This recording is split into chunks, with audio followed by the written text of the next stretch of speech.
Oke, ini live. Udah.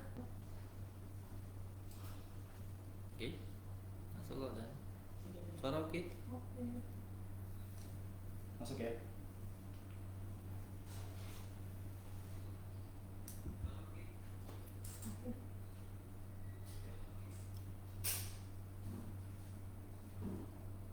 Mixer dulu ya dok. Mhm.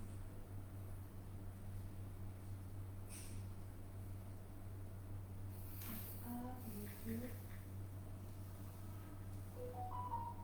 Ini berarti klub ya? 5. Apa sih pertama? Pertama saya pengenalan pelayanan, kemudian Dokter Edi DM, terus Dokter Sulis ya. Oh iya, tulis. Dokter Sulis. Oh yang keempat. Next Dokter Charles. Habis nanti baru dokter bedah. Dokter bedah itu rencananya memang reguler sih. Dokter gigi. Reguler dengan tema yang enteng. Iya. Enteng-enteng aja. Biar nggak terlalu berat. Betul.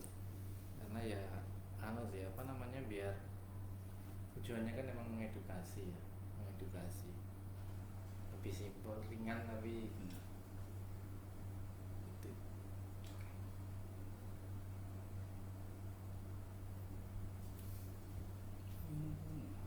Wah, ada di sini. Ayo mas, ayo. Tak Itu punya ide biar rame. Share ke Lakuna. Dia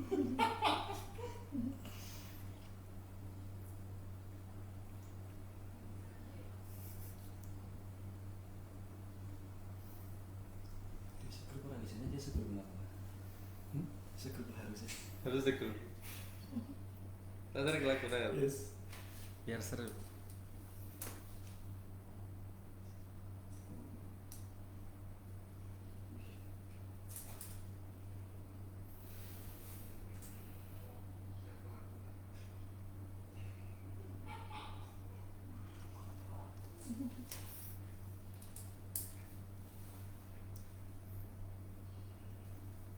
Yang nonton udah berapa dok?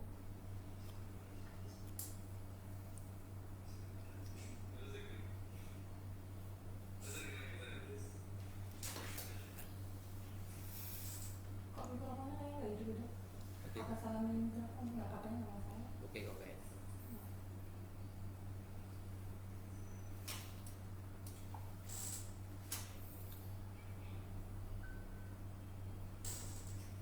Apa jadi ada jadwal? Nah, enggak. Di komen kali Bune Caca. Oh, kan ada Lakuna kali ya. Iya. Tapi nggak apa biar rame. Enggak jijik.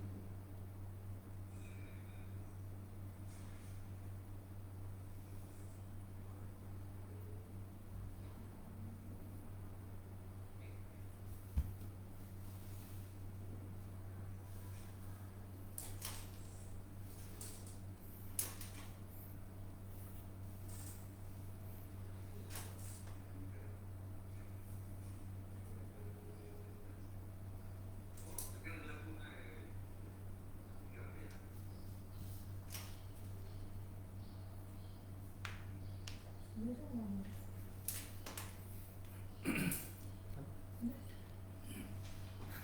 Oke, bismillahirrahmanirrahim.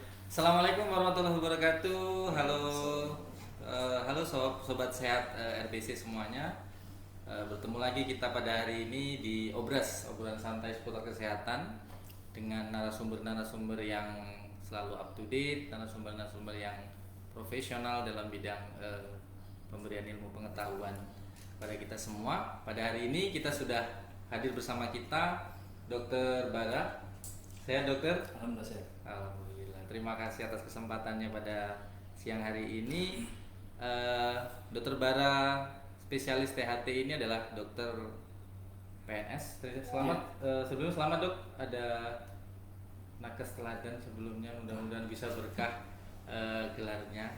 Amin ya Allah. Amin. Bapak Ibu sekalian, kita akan berbincang-bincang dengan expert kita, Dokter Bara.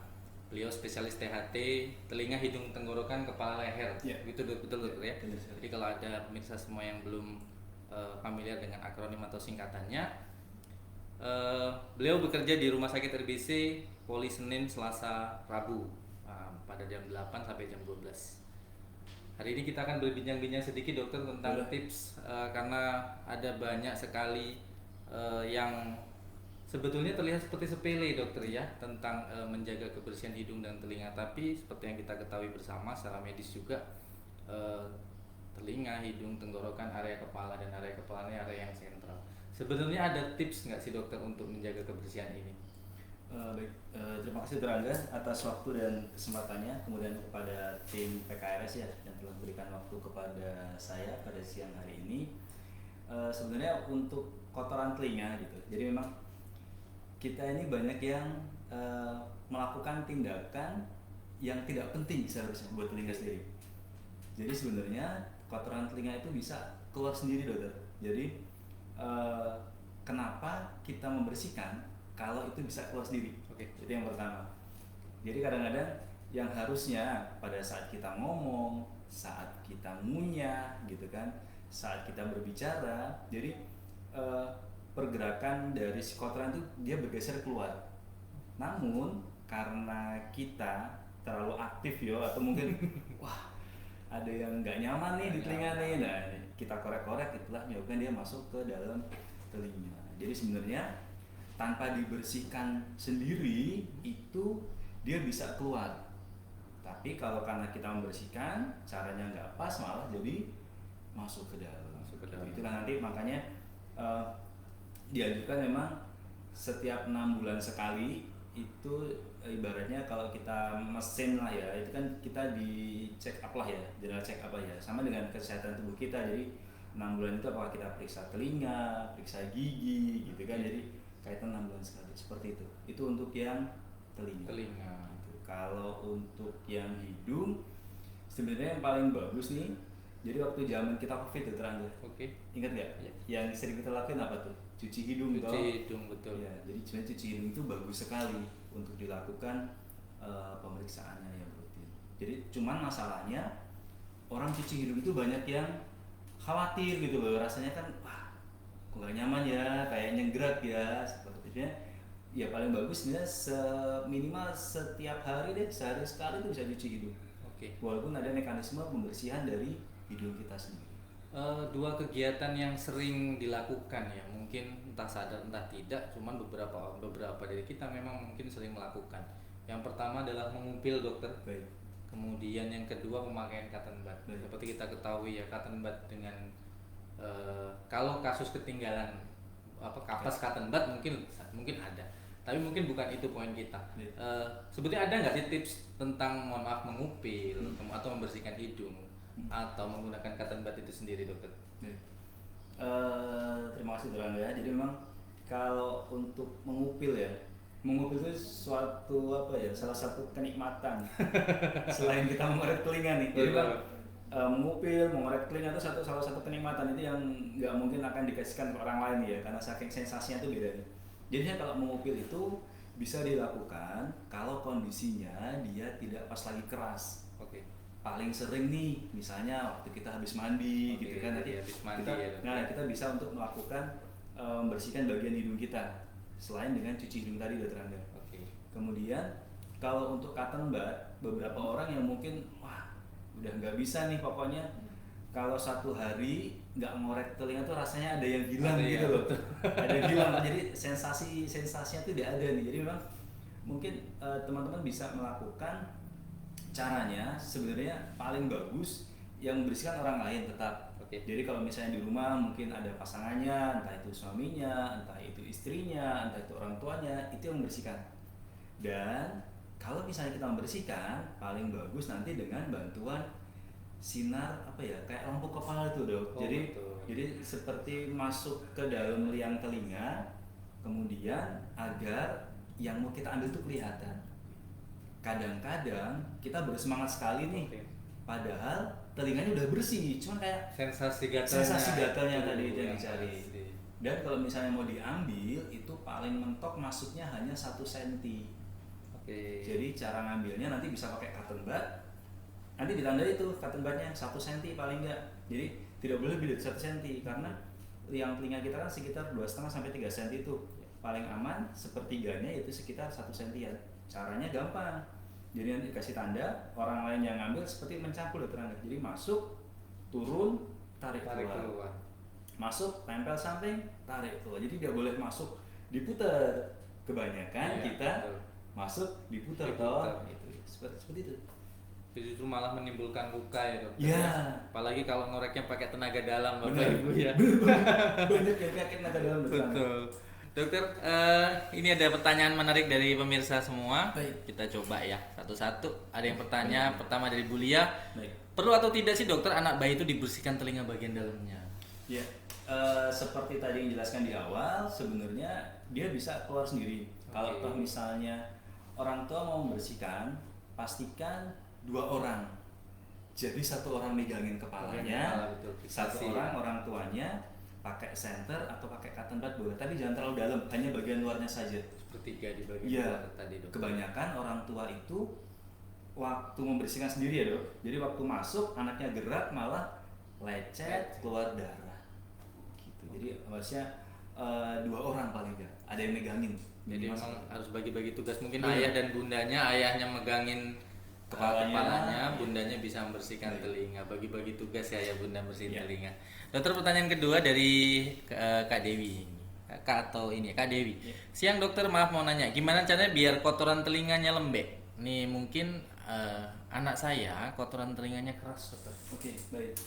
Jadi sebenarnya untuk Kak Dewi ya, untuk kotoran telinga itu banyak penyebabnya nih. Oke. Pertama, ada dari faktor genetik. Kemudian ada dari ras tertentu. Ada yang tipe ras tertentu itu nanti kotorannya lebih keras. Sama dia apakah sering terpapar dengan debu di luar atau orang yang di kantoran itu pasti beda kotoran telinga ya. Oke. Bahkan untuk orang yang satu rumah juga itu kadang-kadang kakak adik beda ininya nih. Oh iya, Beda kotorannya. beda Jadi kotorannya, memang, ya. supaya dia menjadi lembek ya paling gampang nanti diberi obat tetes telinga. Itu banyak nanti yang dijual di outlet itu banyak. Cuman memang harus dipastikan jenis kotorannya seperti apa. Karena kalau misalnya kita ngasih tetes telinga tidak sesuai, nanti takutnya malah mengiritasi dok. Beberapa hal seperti itu. Betul. Dan memang harus dipastikan mungkin doknya bahwa kotoran ini terambil, bukan justru malah Ya. terdorong dan menjadi padat gitu Bener ya. Bang.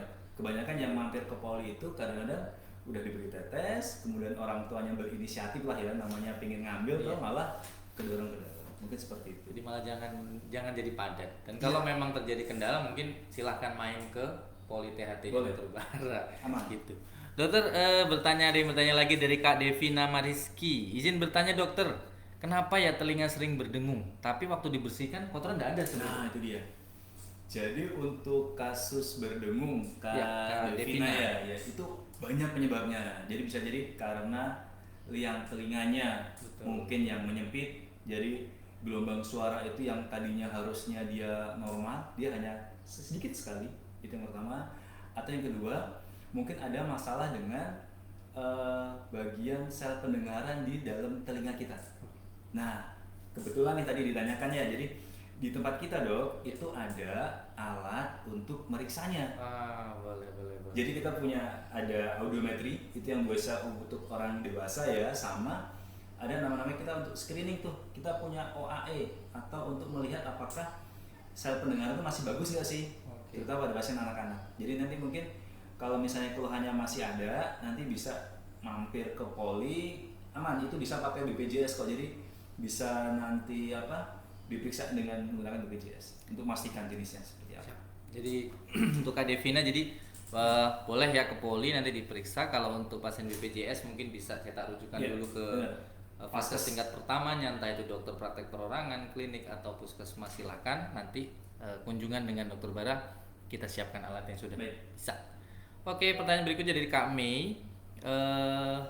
Izin bertanya dokter, apakah mengkonsumsi obat-obatan rutin, misalnya obat sakit badan dan lain-lain, bisa menyebabkan gangguan pendengaran? Nah ini sering tanya dok. Iya. Kalau kebanyakan makan obat nanti bude Benar. atau telinganya jadi bermasalah. Benar. Ya. Ya benar sekali dokter Angga. Jadi memang ada beberapa obat tertentu yang bisa mempengaruhi ke arah pendengaran. Oke. Jadi terutama itu pada pasien-pasien yang sering ditangani ya. Jadi kadang-kadang itu sebelum kita ada screening. Jadi pada pasien sebelum dilakukan pengobatan dan sehabis pengobatan screening. Yang terakhir kali kemarin itu dilakukan pada pasien yang akan mendapat obat TB.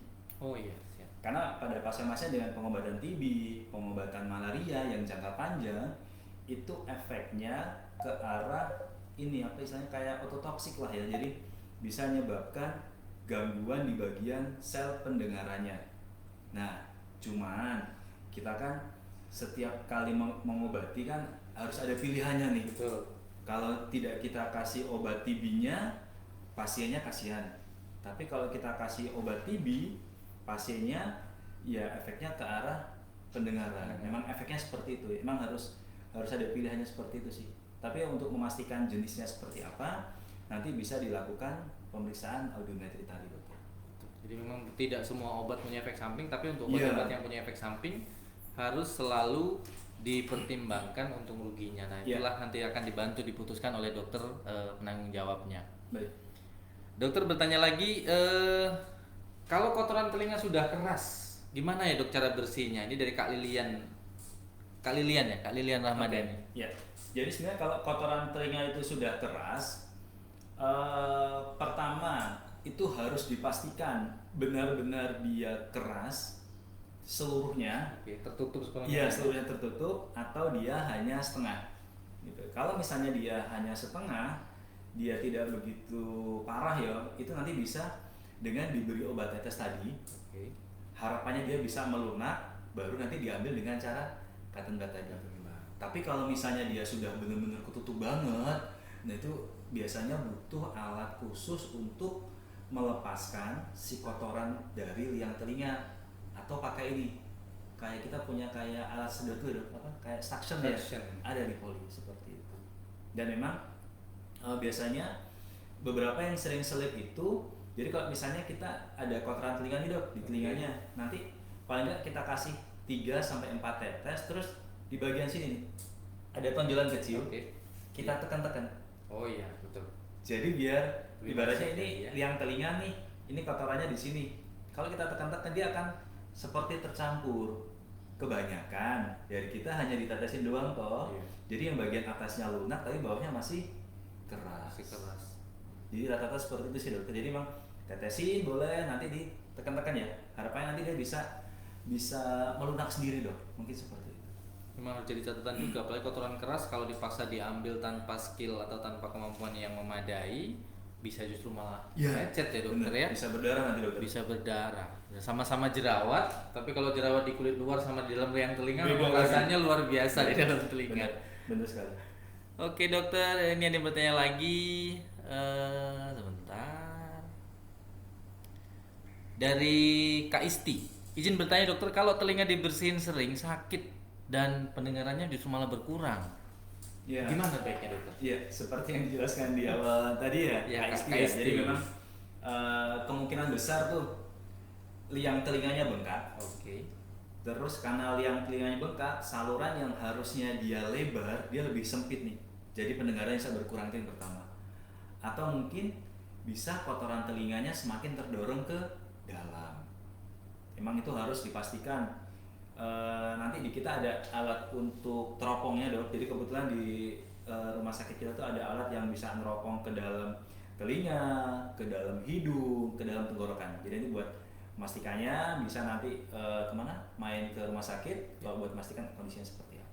Jadi memang sebaiknya dipastikan Kak Isti ya, kurang pendengaran dan sakit di telinganya ini seperti apa. Kalau memang seperti saran dokter Bara tadi, mungkin ya kita harus lakukan pengobatan dulu di area situ. Kemudian ada yang bertanya dari Kak Mel, izin bertanya dokter, kenapa ya teman saya kalau setiap diajak bicara selalu jawabnya itu kayak nggak nyambung ya dokter ya, kurang fokus. Kira-kira mungkin kan orang yang kurang pendengaran tidak menyadari ya dokter ya, kalau dia kurang pendengar mungkin yang lebih tahu kawannya seperti itu. Seperti apa nih dokter sebaiknya? Baik, jadi sebenarnya kalau kurang fokus itu banyak ininya sih kak, banyak apanya, banyak penyebabnya kak ya. Bisa jadi memang dia ada gangguan di bagian salurannya pendengaran itu sendiri, atau dia ada gangguan di bagian sarafnya. Oke. Untuk memastikannya dia memang harus dilihat langsung nih. dengan audiometri, kemudian dengan teropong tadi itu yang ada di Poli THT. Atau mungkin kalau misalnya semuanya hasilnya normal, bisa jadi memang dia nggak pengen diajak ngobrol. Betul, kan? bisa. Jadi bisa jadi, atau mungkin kita mau ngapain gitu ya, ini cuma modus doang gitu Iya, ya, betul. doang seperti itu. Tapi memang harus dipastikan dulu ya, apakah temennya ada gangguan atau tidak. Iya. Kalau normal semua berarti emang lagi nggak pengen diajak ngobrol. Iya, Mungkin mungkin gitu. agak dibohongin, duitmu jatuh, pelan aja suaranya, tapi kalau denger berarti bagus mendengar Dok ya. Gitu Kak Mel, jadi coba nanti beberapa kondisi dipastikan dulu kira-kira nggak responnya ini karena kurang menarik topiknya atau memang karena secara pendengaran kurang ya. Kalau kurang menarik topik mungkin bisa lebih menarik lagi topiknya. Kita lanjut dokter. Dokter, lama durasi penggunaan headset ini berapa sih? Kemudian volume yang dianjurkan berapa ya dari Kak Wawan ini? Oke, baik. Nah, ini dia nih. Bagus nih pertanyaan dari Kak Wawan nih. Jadi apalagi anak zaman now ya yang sering main game. Itu kadang-kadang sebenarnya satu hari itu maksimal 60 menit tuh. Oke. Hanya 60 menit. Jadi mungkin beberapa saya memakai headset juga, cuman saya menyiasatinya bisa saya lagi nge-zoom Dok. Jadi yang 60 menit pertama itu telinga kanan, habis itu saya lepas, baru 60 menit kedua telinga sebelah kiri. Itu cara awamnya lah ya. Jadi dapat setengah 60-60. Atau kalau misalnya terpaksa pakai dua-duanya, itu hanya 60 menit. Tidak boleh lebih dari itu, karena ada jurnal penelitian yang mengatakan bahkan suara kecil pun kalau itu terpapar terus-menerus akan mengganggu sel-sel pendengaran di bagian dalam telinga, walaupun suara kecil. Terus untuk volumenya Dok, itu paling nggak sekitar 60%. Jadi paling aman kan kadang-kadang misalnya Dokter Angga pakai headset nih, saya di sebelahnya bisa kedengeran terus saking Betul, kerasnya, besarnya ya. saking besarnya. Jadi memang maksimal itu dia hanya 60%. Syukur-syukur hanya setengahnya Dok. Kan kelihatan Dok. Ya. Pada beberapa jenis device HP itu ada yang mengkonfirmasi Peringatan suaranya ya. terlalu keras nih atau apa nih, seperti itu Dok. Jadi rumusnya 60-60. 60 menit 60%. Menurutnya itu Dok. Oke, karena ada beberapa penyakit ya dokter, memang kelemahan saraf itu salah satunya adalah diinduksi dari volume yang keras-keras ya. Benar sekali. Gitu. Oke, kita lanjut ke Kak Eti. Dok, jenis kotoran yang keras ini seperti tadi ya. Bagaimana cara membersihkan sendiri tanpa harus ke rumah sakit? Mungkin ada tips supaya nggak ke rumah sakit seperti apa? Atau memang harus ke rumah sakit? Kalau dia kerasnya itu banyak sih ya Kak Eti ya. Jadi apakah kerasnya itu menyeluruh sekitar 2,5 cm itu keisi semua yang telinganya dengan kotoran, atau dia hanya di bagian luar? Sebenarnya kalau di bagian luar itu nanti bisa dicoba dengan diberi obat tetes telinga. Caranya seperti yang tadi ya Dok ya. Jadi biar dia gampang melunak, nanti harapannya bisa keluar sendiri. Atau kalau tidak ke rumah sakit, Kak Eti bisa ke tenaga kesehatan terdekat tuh. Misalnya kan jauh nih, waduh mau ke rumah sakit jauh, hujan lah gitu. Jadi nanti bisa nih nanti ke tenaga kesehatan terdekat. Jadi mereka pasti udah terlatih lah yang terdekat. Nanti kalau misalnya tidak bisa dilakukan ya nanti bolehlah nanti bisa main ke rumah sakit. Mungkin seperti itu. Oke, ini dari Kak Wiwin. Ini bertanya, tadi dokter bilang kan kalau kotoran dia punya kemampuan untuk mengeluarkan sendiri ya kotoran itu. Tapi ada beberapa kasus memang menurut Kak Win ini yang memang kotoran telinga ini nggak atau susah atau memang tidak mungkin keluar sendiri karena sifatnya dan lain sebagainya. Ini sebaiknya seperti apa ya dokter ya pembersihannya? Iya, kadang memang kalau misalnya dia tidak mau keluar sendiri, itu memang dia harus dikeluarkan paling gampang ya ke tenaga kesehatan. Oke. Kalau misalnya kawin mungkin ya, jadi nanti ada BPJS atau asuransi yang lainnya, misalnya nanti di fase pertama tidak bisa dilakukan, nanti biasanya dia bakal dirujuk. Kalau di rumah sakit kita kebetulan alatnya lengkap Kak, insya Allah. Jadi nanti ada yang buat membersihinnya dengan disedot, atau mungkin nanti kita alat pengait kecil yang buat ngambil ke telinganya gitu. Yang penting kalau seperti ini kadang-kadang kalau orang dewasa itu masih bisa dikondisikan. Iya. Yang agak sulit itu kalau misalnya anak-anak Dok. Jadi kadang-kadang anak-anak datang dengan kotoran telinga yang keras, masuk udah horor duluan nih. Betul. Belum Udah takut belum dulu. udah horor dulu, waduh udah ketakutan. Tadi barusan ada anak usia 12 tahun masuk udah ini, udah keringet dingin gitu.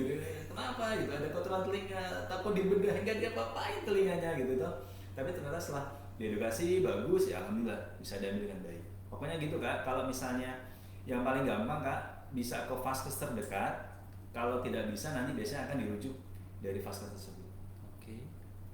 Dokter ada yang bertanya, kalau ditindik bahaya nggak sih dok sebetulnya? Tindik di Ini pertanyaan dari di hidung ya, tapi kan kita seperti kita tahu tindik nggak cuma di hidung ya. Oke, baik. Ada di telinga juga Baik. beberapa kondisi Baik. ya.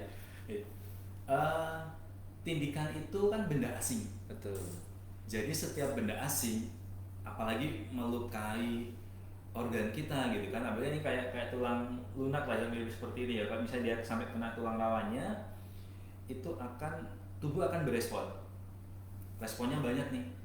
Bisa jadi kita demam, bisa jadi kayak bahasa kita apa gerdesi lah ya, atau kelegasan lah ya, nggak enak badannya seperti itu karena ada benda asing, tubuh kita bakal memproduksi zat-zat yang untuk melindunginya.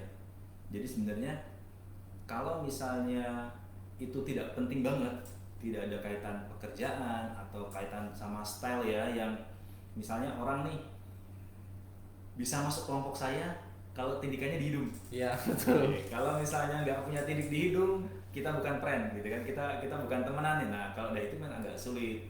Tapi memang sebaiknya apapun itu yang namanya benda asing memang jangan dimasukkan ke tubuh kita, karena resikonya bisa jadi gampang infeksi.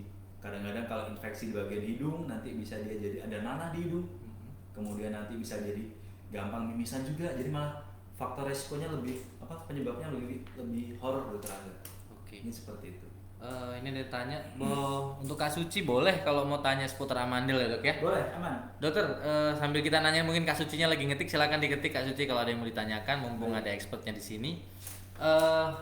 Kalau telinga kemasukan binatang, apa tindakan pertama yang harus kita lakukan dokter? Iya, ini sering nih. Jadi telinga kemasukan binatang dan kebanyakan kita masih bingung. Iya betul. Gitu. Ternyata ada zat di rumah yang hampir semua rumah tuh punya, kecuali anak kos-kosan ya. Itu dia namanya minyak goreng gitu kan. Oke, minyak goreng. Tapi yang baru ya. Oh iya, Jangan kita kalau bekas goreng ayam atau ikan itu malah mancing semut Oh, ya gitu mancing kan. semut, Jadi betul. sebenarnya prinsipnya binatang apapun itu yang masuk ke telinga dia harus mati. Yang paling mudah kita jangkau di rumah dok itu minyak makan. Kenapa? Karena pakai air bisa nggak? Bisa, tapi matinya lebih lama. Karena kan dia lebih pekat minyak makan nih.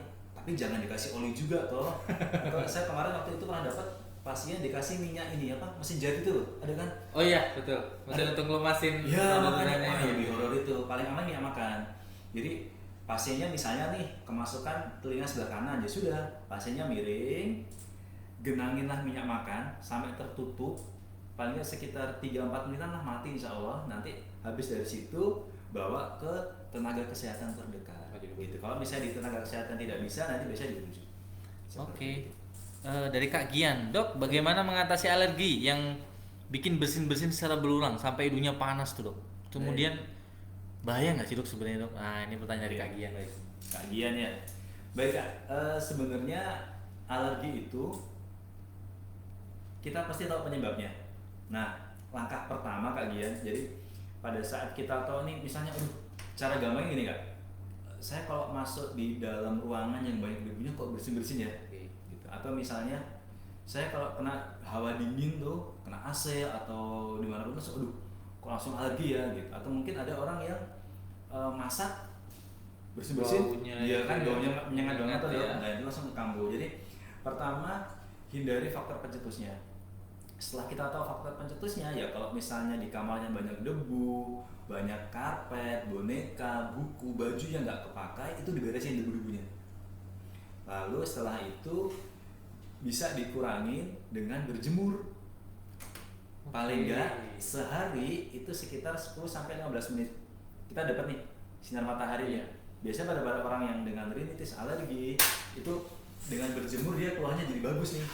Itu kemudian nanti ada yang satu tindakan seperti zaman COVID tadi. Jadi kita harus sering-sering cuci hidung. Cuci Jadi hidung. harapannya ingus yang di hidung itu bisa dia bersih terus. Karena dok, hidung itu punya namanya sel silia. Sel silia itu seperti sapu. Jadi kalau misalnya ibaratnya kayak ini deh, kita dulu waktu kecil kan sering tuh pas mau lebaran bersihin Iya, langit-langit toh, langit, ya betul. itu kan banyak kayak jaring laba-labanya ya, banyak Sawang, sawang ya benar sawang. Nah banyak sawang itu kalau misalnya hidung kita tuh banyak ingus, ya seperti sapu yang banyak sawangnya, dia nggak bisa Oke. bekerja maksimal toh, makanya butuh cuci hidung biar si sawang tadi bisa bersih, nanti hidungnya bisa bekerja seperti normal. Gitu, Oke Dok. oke oke. Dokter kita lanjut ini dari Kak Mentari. Oh, baik. Kak Mentari, dokter minta tips untuk jaga kebersihan hidung tanpa harus ngupil, terutama untuk bayi. Karena dari ibu yang gemes ya, Bu ya. Iya. Bayinya kayaknya harus bersih, luar dalam semua, dibersih segala macam. Ada tips sebenarnya nggak Dok, untuk bayi ini? Iya, untuk bayi sebenarnya kita harus tahu nih kenapa sih bisa terjadinya upil, gitu kan. Jadi sebenarnya di hidung kita Allah tuh nyiptain mekanisme pertahanan tubuh. Jadi misalnya nih banyak debu, kemudian banyak asap nih mungkin yang orang tuanya ngerokok ya atau terpapar bayinya terpapar dengan ngerokok ya. Jadi itu ditangkap nih sama si hidung kita. Ya. Jadilah upil. Jadi paling gampang sebenarnya kalau tanpa kita mau ngupil itu bisa dengan cuci hidung. Banyak di YouTube nanti tutorialnya Cara apalagi. mencuci. Iya, cuci hidung pada bayi itu banyak. Jadi nggak usah khawatir selagi caranya benar, posisi bayinya benar, nanti insya Allah bagus. Dan sebenarnya kalau dia nempelnya terlalu keras, paling bagus itu tadi dok. Pada saat dia lembab, sehabis mandi kan lebih lembab tuh, baru nanti ambil pelan-pelan. Ada teknik dengan menggunakan cotton budnya dibasahin air atau Bisa. minyak telon ya dokter ya? Di Bisa. beberapa kondisi. Ya? Bisa.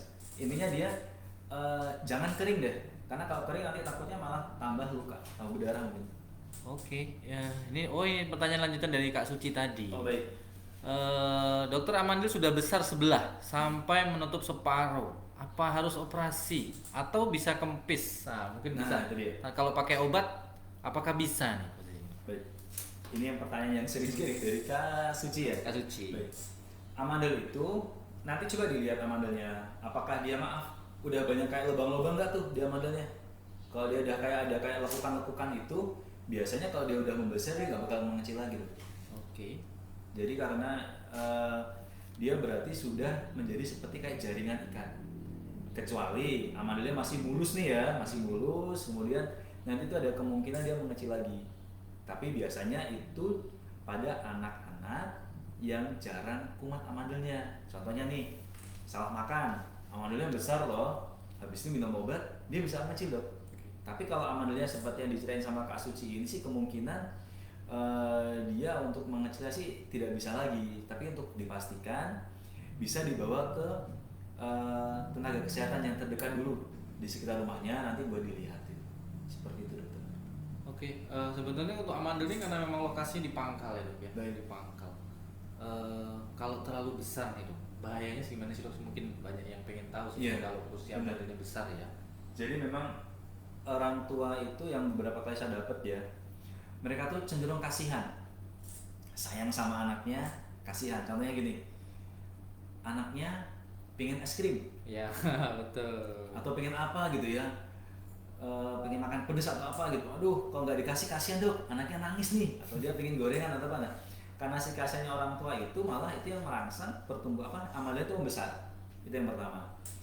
Yang kedua, biasanya saat amandelnya sudah membesar, orang tua itu kasihan.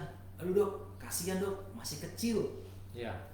jangan dioperasi nih. Nanti takutnya dia malah tambah sakit-sakitan gitu. Karena orang tua itu masih berpendapat amandel itu salah satu pertahanan tubuh. Bener, kalau kondisinya masih kecil. Kalau dia sudah membesar, itu malah tempat sembunyinya dari bakteri. Jadi pada saat kita salah makan dikit nih, dia bisa langsung meradang. Gitu. Jadi sebenarnya yang paling bagus sering-sering konsumsi minum air putih. Oke.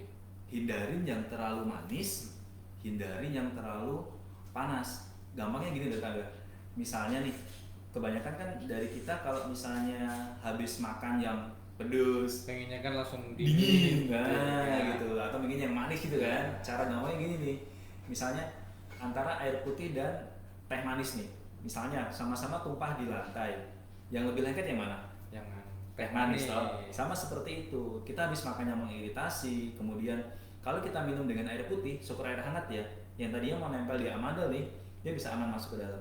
Tapi kalau dengan yang minum yang manis, dia bakal lebih lengket. Itu yang pertama. Terus yang kedua, yang bahayanya itu kalau misalnya anaknya sudah bangun di malam hari karena geragapan. Oke. Kan Jadi- tubuh kita butuh oksigen. Iya, jadi kayak Nggak ada oksigennya. betul ya. Itu yang harus diambil kalau itu mah benar. Tidak memandang usia, karena memang semakin diambil nanti harapannya semakin plong, Iya. kemudian asupan oksigen bisa 24 jam. Gitu. Tapi memang kalau mau diambil, dipastikan anaknya tidak sedang batuk pilek, dokter. Oh iya.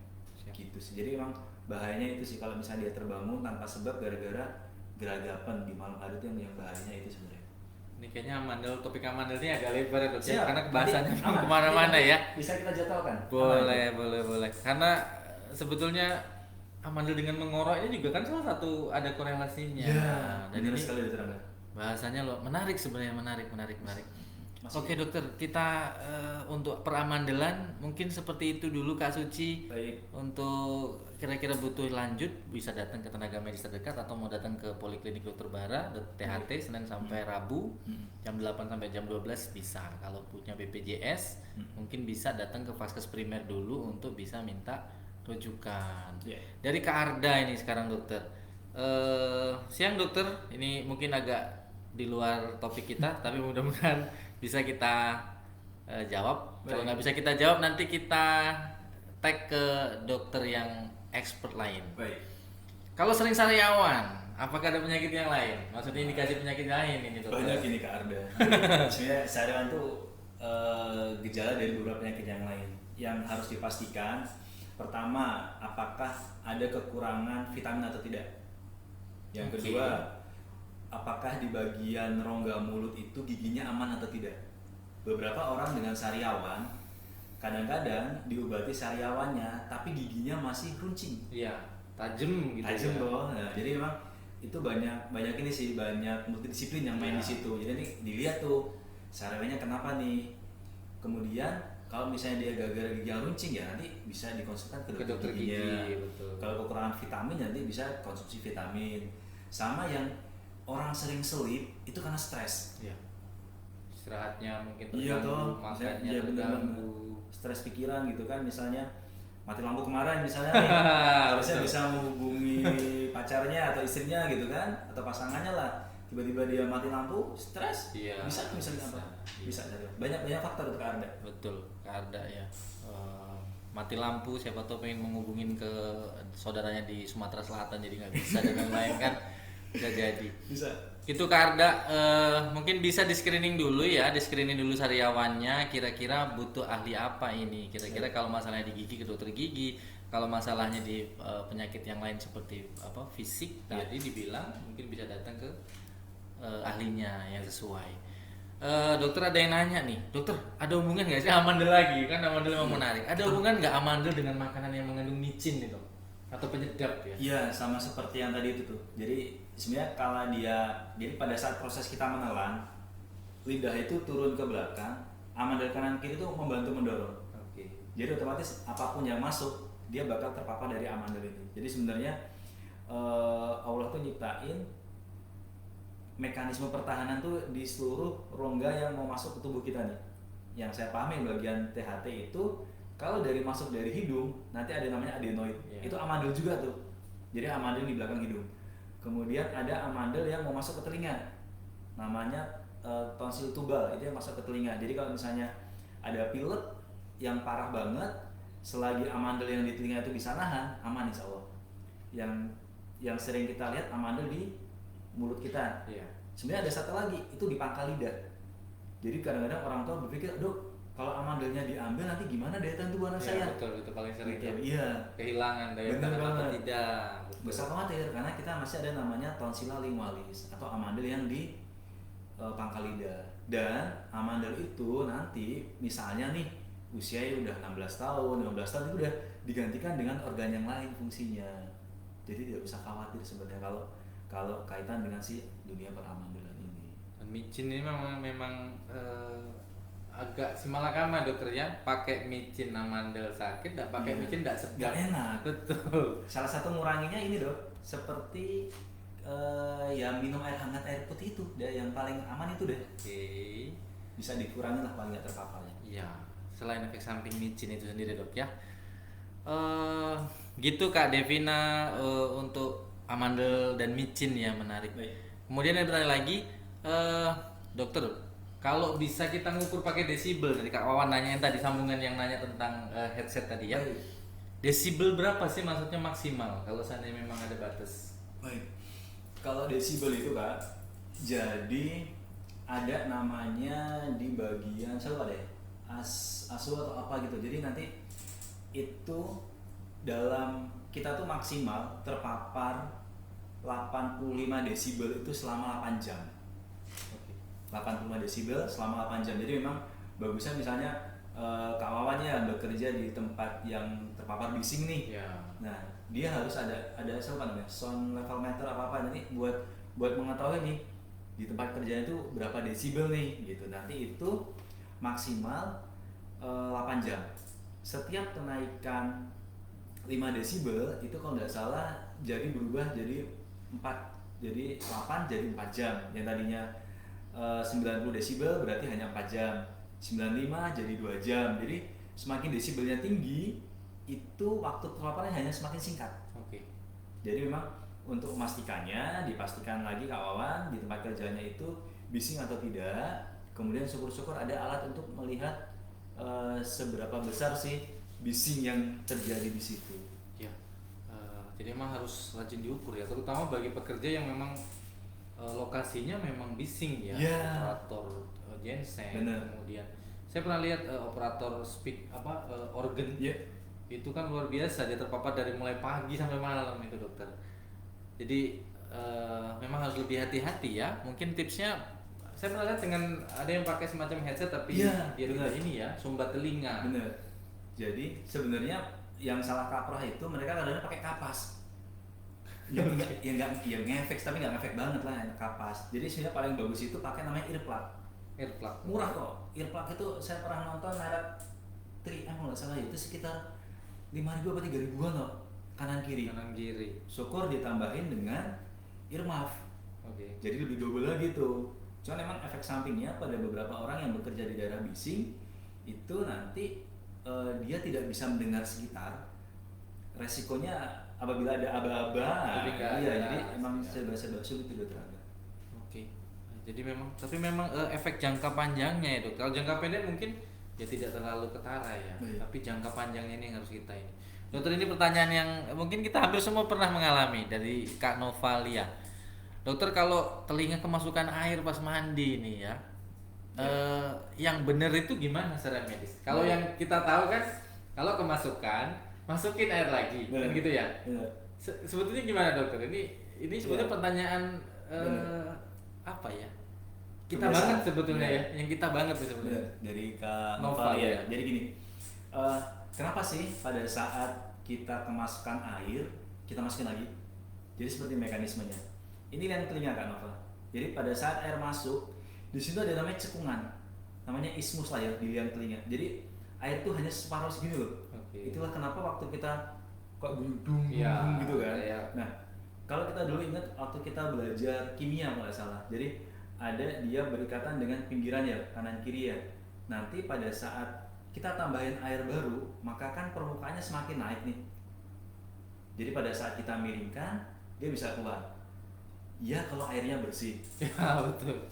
Kalau airnya nggak bersih kita malah jadi masalah toh, bisa jadi nanti autotester. Nah, sebenarnya yang paling gampang itu bisa pakai tisu Pak. Tisu. Jadi kayak seperti tisu mungkin nanti kalau Ada tisu tisu? kita punya itu tisunya dibagi segitiga tuh. Ada tisu? Ini dia. Ada. Jadi nanti seperti Oke. tisu. Ada. Teruslah tisu apapun itu yang tipis ya Kak ya. Jadi seperti ini. Oh ini. Wah, dia bagus nih. Oh iya. Makasih Mbak. Jadi gini nih, tisu dibuat segitiga toh Kak. nanti dipilin Kak ujungnya Kak. Oke. Nah bagus nih, pilin, masukinlah ke telinga. Itu lebih nyerap dan lebih aman sih dibandingkan dengan kita memasukkan air. Cuman karena kita udah refleks, kalau udah kebiasaan, dimasukin air lagi. Jadi tambah apa? Tambah masalah nanti takutnya. Oke, seru ini dokter. Ada beberapa mungkin belum kita ulas lengkap tentang amandel. Mungkin next Baik, project next, boleh kita boleh. dokter ya.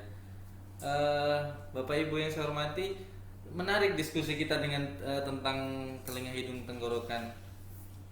Kita nyangkut sedikit tadi tentang kepala ya dok ya. Iya. Kepala dan leher. Memang apa ya? Secara tidak kita sadari sebenarnya kayak aktivitas harian, kita membersihkan kotoran mata, kita membersihkan hidung, kita membersihkan telinga. Ada beberapa yang membersihkan telinga zaman dulu mungkin seringnya pakai bulu Nah benar. ayam, ada yang kunci motor, Bener. ada yang segala-galanya, segala Kuku. macam ya, kuku dan lain-lain. Ya mungkin harus menjadi catatan bersama ya tentang Iya. yang tadi cotton bud aja ternyata kalau kita penggunaannya tidak sesuai juga efeknya bahaya ya. Jadi sebenarnya Dr. Angga, cotton bud itu bukan untuk telinga. Jadi sebenarnya ada jurnal yang mengatakan cotton bud itu kalau misalnya teman-teman yang sering nonton film ini ya, drakor kali ya, drama Korea ya. Oke. Jadi misalnya ada bintangnya nih, luka di sini lah atau di kangannya itu kan buat ngolesin betadine, dioles. Oke. Tujuannya seperti itu sebenarnya, tapi nggak tahu kenapa kok semakin kesini cotton bud digunakan untuk membersihkan telinga. Dan memang paling bagus membersihkan telinga itu orang lain. Betul. Kalian nambah romantis kali dok ya. Iya. Sambil ini istri mangku suami mangku istri bersih-bersihan Bener telinga banget. kayaknya Bener. bisa jadi catatan Bener. Bapak Ibu sekalian. Menarik diskusi kita tentang menjaga kebersihan hidung dan telinga ini. Tadi ada sedikit pembahasan juga tentang amandel. Bapak Ibu sekalian, secara garis besar tadi silakan, mari semua kita jaga kebersihan, kita jaga kesehatan. Kemudian apabila ditemukan tanda-tanda sakit, silakan diperiksakan ke tenaga medis terdekat. RSUD RBC selaku rumah sakit rujukan tingkat lanjut menyediakan layanan THT, telinga, hidung, tenggorokan, kepala leher, dengan expertnya Dr. Bara, spesialis THT kepala leher. Buka pada hari Senin, Selasa, Rabu pukul 8 sampai dengan pukul 12. Mungkin bisa chat ke grup WA RSUD RBC untuk pendaftaran, tapi sertakan rujukan bila pasien JKN supaya tidak terjadi gangguan dalam pelayanan. Baik. Terima kasih Bapak Ibu sekalian atas pertanyaannya, atas partisipasinya. Semoga bincang-bincang kita bisa bermanfaat bagi lebih banyak orang. Kami doakan semoga Bapak Ibu sekalian kita semua dalam kondisi sehat walafiat, dan apabila ditemukan keluarga yang sakit tidak ragu, tidak sungkan untuk memilih RSUD RBC sebagai mitra pelayanan kesehatan lanjutan Bapak Ibu sekalian. Terima kasih Dr. Bara sekali Sama-sama, lagi, Dr. semoga sehat selalu. Sama-sama. Lain waktu kita set lagi Siap, aman. pokok bahasan yang lebih Seru kan banyak ya? episode. Ada amandel, ada ini salah lagi boleh tuh. Bisa, Boleh, bisa. boleh. Siap. Oke, terima kasih Dr. Bara, terima kasih tim PKRS RSUD RBC dan tim Obras RSUD RBC. Kami tutup, wabillahi taufik wal hidayah. Assalamualaikum warahmatullahi wabarakatuh. Waalaikumsalam warahmatullahi wabarakatuh.